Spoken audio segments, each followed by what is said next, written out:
So by now you'll have seen the title of the video, but stick with me on this, it's going to be an interesting one. Hey Spuds, how's it going? It's Jamie, welcome back to another video. Your first video on this channel, I don't know, but welcome either way. I hope you're going to enjoy today's video. It's a very interesting, I've already said it's an interesting one. It's a video, yeah. So apparently, heterosexual rights movement is a thing. It's not a very big thing, but some people want it, but not many. But I thought we should talk about it. The first I heard of it was when I started seeing articles springing up about someone called Lil Mama who posted on her own social media, she put it out there into the world that she wanted to start a heterosexual rights movement. Yeah, cannot find any evidence that it is a joke or that it was posted in a satirical way. So it seems to be genuine as far as my Googling has shown. But it is written in Comic Sans, so you know, it's still up in the air. So I thought we'd go through this post like bit by bit, have a chat about it, and generally not like so much about this specific person who posted it, but just kind of the concept as a whole and some other things that I've looked into in relation to this, and just have a general discussion, you know, about why we don't need a heterosexual rights movement. So the post starts off saying, I'm about to start a heterosexual rights movement. Okay, you have my attention. This is a very attention-grabbing headline. It looks like a headline and it has lined my head with many questions, mostly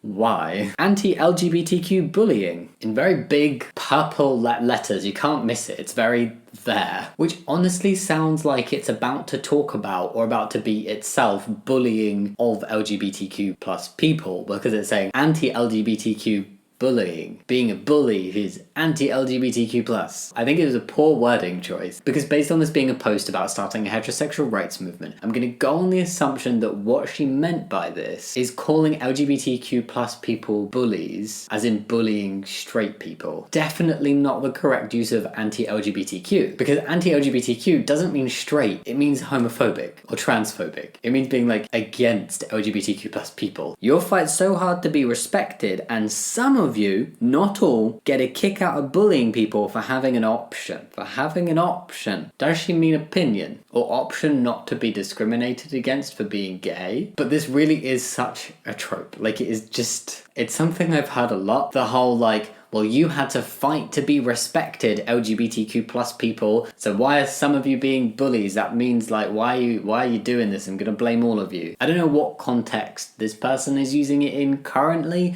but typically it's just such a thing said by homophobes and used as an excuse to be homophobic just because they had a negative interaction with one gay person sometime in the past. I'm not saying that's what's happening here, it's just something I've heard of, so like it kind of rings alarm bells a little bit. How they dress, how their hair and or makeup looks, how much money they have, etc. Nothing yet about heterosexual actually being an issue. This is nothing to do with sexual orientation just yet. There are so many people afraid to give their honest opinion because if they do, the LGBTQ+, that just makes me giggle, will hear what they want to hear and take statements out of context. It sounds like somebody has been called out for being homophobic and didn't like it.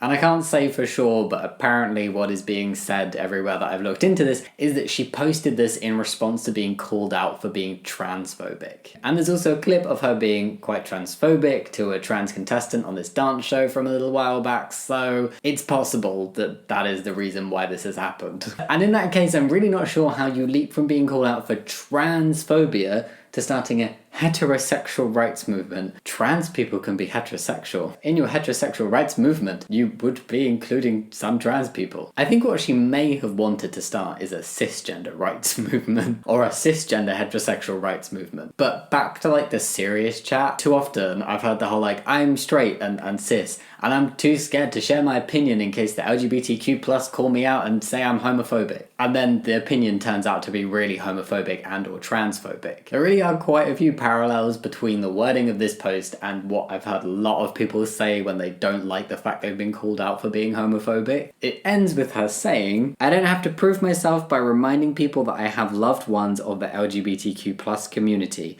When I speak, I'm not trying to hurt anyone, I'm just speaking my truth, just like you all. Just because you have gay friends does not mean you can't be homophobic. Basically, this is all sounding like vaguely homophobic without just standing up and saying it. And there's also been nothing about actually being called out for being heterosexual specifically. Our response to being called out for anything like homophobia or transphobia being to start a heterosexual rights movement is ludicrous. Maybe there's a reason why you're being called out for certain behaviour, but certainly it's not going the opposite way and calling for a movement that has absolutely zero necessity in this world. There should be no need to explain why there isn't necessity for a heterosexual rights movement. I will get into a few reasons though, but I really what rights do you not have based on you being heterosexual? Seriously. I have sourced a few maps just to show why it's really not needed. As in, a heterosexual rights movement is really not needed. Here is a map that shows in pinky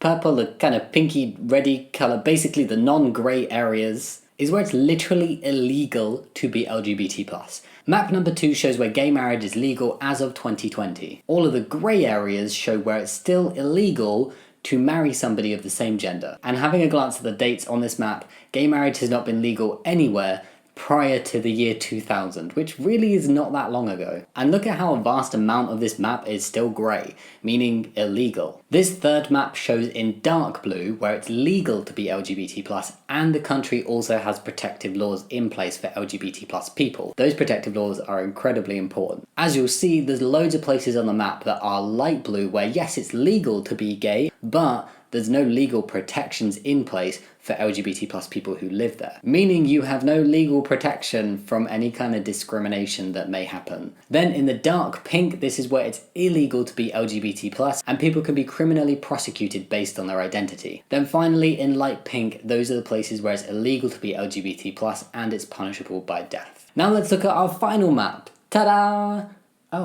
Oh wait, it's blank. Literally no country is filled in. I wonder what this map is showing. Oh yeah, this is the map where it shows where it's illegal to be cisgender and heterosexual, and also shows where you can't get straight married. As in there's nowhere that won't let you get married as a straight person. And there's nowhere in the world where it's illegal to be cisgender and straight. And there's nowhere in the world that will discriminate against you for being cisgender and straight. Honestly, if anybody still thinks a heterosexual rights movement is necessary after seeing those maps, I question if we were looking at the same things. Being called out for being transphobic or homophobic is not being discriminated against for your sexual orientation or gender identity, nor is it being bullied. Being bullied by someone who happens to be LGBT+ is not being discriminated against based on her sexual orientation and or gender identity. But if she is, and if anybody else is committed to this clearly unnecessary movement, then apparently there's already a rather unattractive flag for it. Ta-da!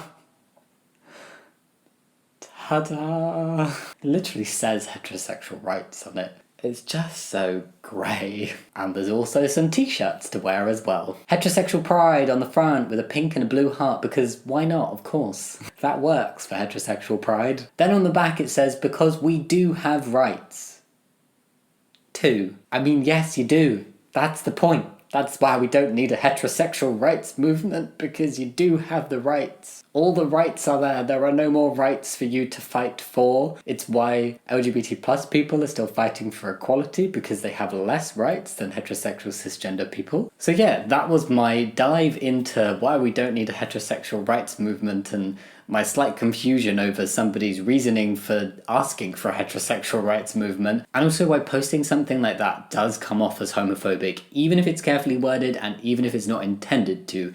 It still does. Let me know what you think in the comments down below. So yeah, that's everything I have for you today. If you like this video, think about giving it a thumbs up and subscribing if you want to, but no pressure. And as always, thank you so much for watching. I'll see you next time. Much love. Bye.